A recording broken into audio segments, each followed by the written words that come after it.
Okay, can you guys slug your name for the camera? Yeah, my name's Rick. Rick Burch. Can you spell it so we spell it correctly? R-I-C-K-B-U-R-C-H. Zach Lind, Z-A-C-H-L-I-N-D. Do you have to spell my name? Yeah, just so that they I spell it right. correctly. Okay, Jim Adkins, A-D-K-I-N-S. Jim's just how it sounds. Okay. Switchblade, S-W-I-T-C-H-B-L-A-D-E. That's not your name. It is. It's a stage name.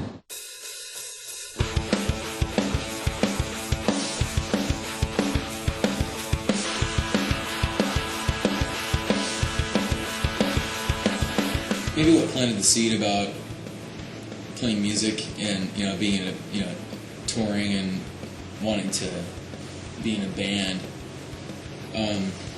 maybe came from watching early MTV and just thinking, I don't know, I'm not sure what I was thinking. It just seemed like such a cool thing, being the impressionable youth that I was at that time. I got a really crappy acoustic guitar from Sears, and my dad played guitar too, so it was kind of like an easy in. Like, Dad showed me some stuff, so that's how I got started. It wasn't really a band that influenced me to start playing bass. It was my older brother. He played bass in a band, like this metal band. It's hilarious, but he had his amp and bass in his room, and I'd sneak in there and play it. And be like, one of my mom's co-worker's sons, he was in a band. He actually ended up starting giving me lessons. Just seeing his big drum set, and I was just so jealous. I was like, I want to learn how to do that, When I was about 14, I picked up a guitar. My older brother played in the band, and I just basically learned by ear, just listening. Don't waste your time, gotta make a move, or you miss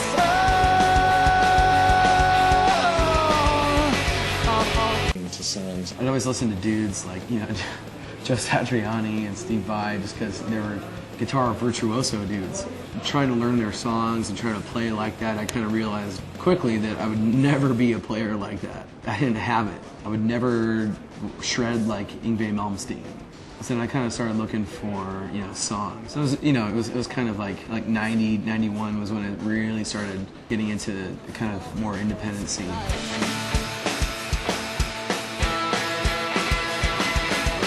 Are you gonna live your life standing in the back, looking around?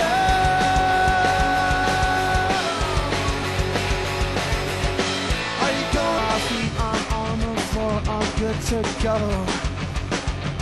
All I need is just to hear a song I know. I wanna always feel like part of this was mine. I wanna fall in love tonight. We all grew up in the same town of Mesa, Arizona. Zach's mother was actually our preschool teacher. He and I kind of grew up together. Jim and I always kind of played together or whatever. I go over to his house and he'd be in his room and he's like, dude, what do you want to play? I don't know, what do you want to play? It's like, well, I know some Metallica songs. Okay, cool. That was the extent of it. We didn't write songs or nothing until later on. You knew Tom. Yeah, since 7th grade, junior high. Yeah. Rick and I met, I think, when we were 12 years old through our brothers. We were just little skater, punk, nerd kids.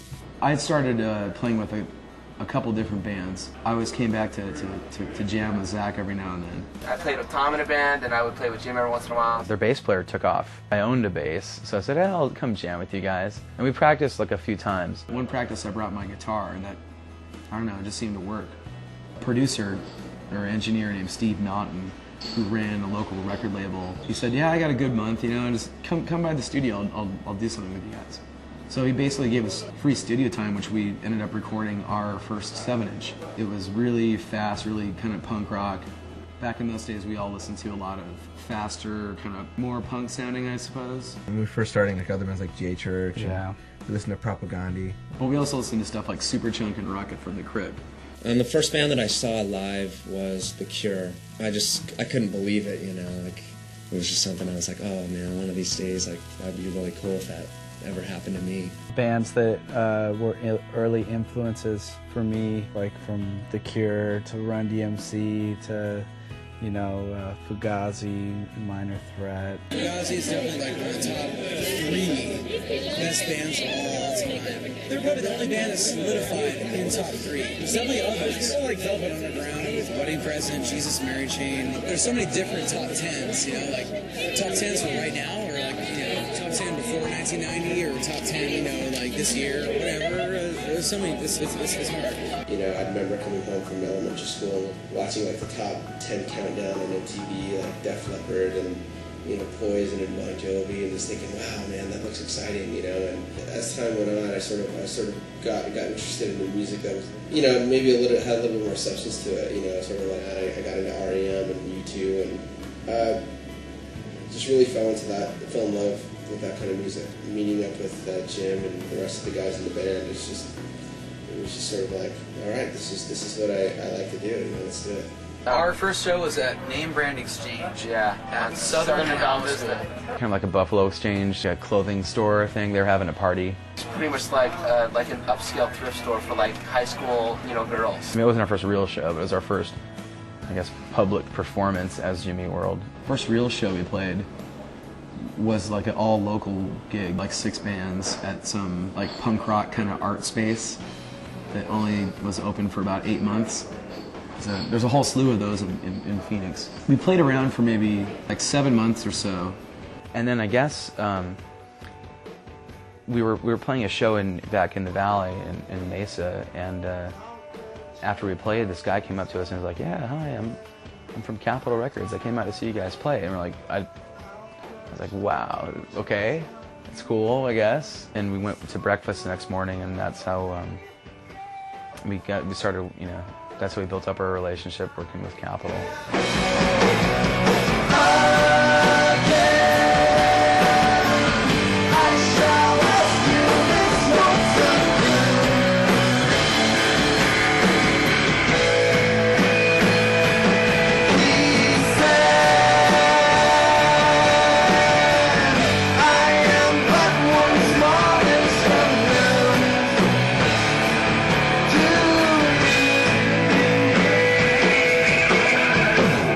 When we signed with Capitol, it was kind of like this thing, like we could go to school or we could go into and make records. And of course, any 18-year-old kid's gonna be like, you know what, I'll go to college next year. We didn't really have a lot of options. We weren't really touring at that point, and then we kind of saw the Capitol thing was like, hey, we could sign this major label deal. We could actually go on tour and get out of Arizona and play shows in other places. A couple of us were working like full time with like little money. We didn't have the money to like get a van and be in a van for like, you know, months on end. We were very poor. You know, looking back, I don't think we were ready to be on a major label. We were only a band for 6 months or so. So when we first signed, we're like, all right, you know, we're going to sell a bunch of records, you know. And Lauren said, listen, you're not going to sell a lot of records right off the bat. It's going to take like 3 or 4 records. It was a lot of fun at first, and then we started realizing, like, dude, what's going on? We asked for a release date, for example, and it really didn't happen then. It's like, oh, next month we'll get it, and next month rolls around, it doesn't happen. Yeah, the whole time when we were on Capitol, like I knew that they were never really into it. There were a few people who were into it, but we needed a few people who were for a big record label and get our stuff out there. In retrospect, I think it was a pretty silly move to sign with Capitol Records, but I mean, we wouldn't be at the position we were at now if we didn't go through that sort of education, Sort of like we learned backwards in a way. It's like a lot of bands learn how to be a band and then they like get signed. Well, we got signed and then we had to sort of learn to be a band. The first record, it was kind of rough because no one knew who we were. So we really had to get out there and tour. We're like, oh, okay, let's just go cheap, and we would like in Oregon, like we slept out in like the forest, By the time the second record was made, we had sold maybe like 10,000, 13,000 copies of Static Prevails, the first Capitol record. So there was a little bit of people like waiting for the record to come out. Some bigger bands like took us out and You know, we got to be friends with them, and like Promise Ring and Get Up Kids and Sensefield. It was like maybe like 5 years that 5 or 6 years we've been working with them. A lot of people think that when we parted with Capitol, it was this big bummer. You're like, what are you gonna do? You don't have a label anymore. And I don't know. For us, it was like we didn't really notice a whole lot, any really shift or anything different. We'd always been very self-reliant. We'd always taken matters into our own hands first. I think somewhere along the line we had gotten the advice that the less you have to rely on your label to be a band, the better off you are. So, I mean, it wasn't that big of a deal to us. And when we got dropped from Capitol, we were very happy. You know, I think that that was something that we wanted for a long time. We just sort of felt like we were being bogged down by the label, and we realized that we didn't belong there. We never got the feeling that we were being oppressed creatively. I mean, they left us alone.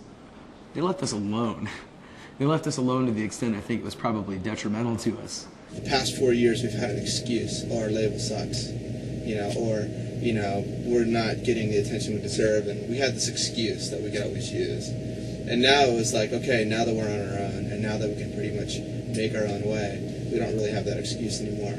We decided pretty much to just make our own record, and if we ended up selling that to a label or licensing it to a label, then that would be great. But if not, then we would just put it out ourselves. We felt confident we'd be able to do a decent job, you know, marketing ourselves if it came down to that.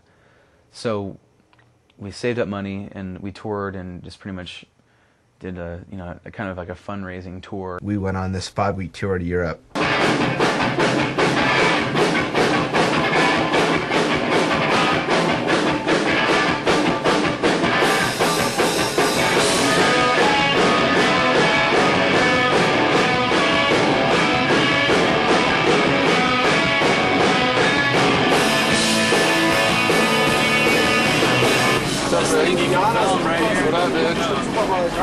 What up, dude? Put it back on Rick this side.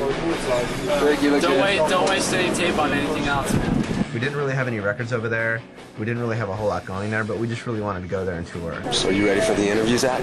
Yeah, I'm ready. How about you? I'm ready. What do you think of Munich so far? I like this city. Yep. There's anything important you're going to say in the interview today? The girls look at the videotapes and then shows us one man a pace. Yeah. He can come. And then we go by airplane to the place, and then live 1 week with 10 girls, and they film the whole time, and it's very Yeah. Show me the marks. Flash them right now. Show me the marks. Are we sold out? I think so, Hakeem. Yeah, I don't know. Good luck. Get all that's ours. I think that time was just kind of like the epitome of our mood. We got rid of our manager, we got rid of the label, and we're just like, you know, just 4 guys having fun. Good to meet you. Dude, get out of here. Dude, get out of here. What are you doing, Tom? You're peeing out our van. No, I'm not. I'm trying to pee on the corner, but now... Can you give me a couple minutes by myself? It's like 2 minutes? Sure. Zach, yeah, it's always a huge puddle. Jimmy, ready to go, bro? Totally. All right. Thanks for coming. What's up, Zach? How you doing? I want to see you touch your nose, Rick. There you go. Good job. Good job. I want to see you get in the van and go to the hotel. All right, let's go to the hotel. Oh, that's a little low. That's a little low. It was great, and like Germany has been so good. You know, the fan base has been really good there. Except for when we played like the basement of that pizza parlor in Gorley, Spain. That was the best show. That was Dude, I mean, the show wasn't good, but don't you think the cook when Jim broke the black light with his head. That was the best. the stage was like here. Before we started jumping around, you know? Jim. This is so awesome. Like that. Oh, he's not filming. Is he? Oh, he is. Zach, put the book away. All right, putting the book away. There you go. Quick, dude, swab the deck. Swab the deck.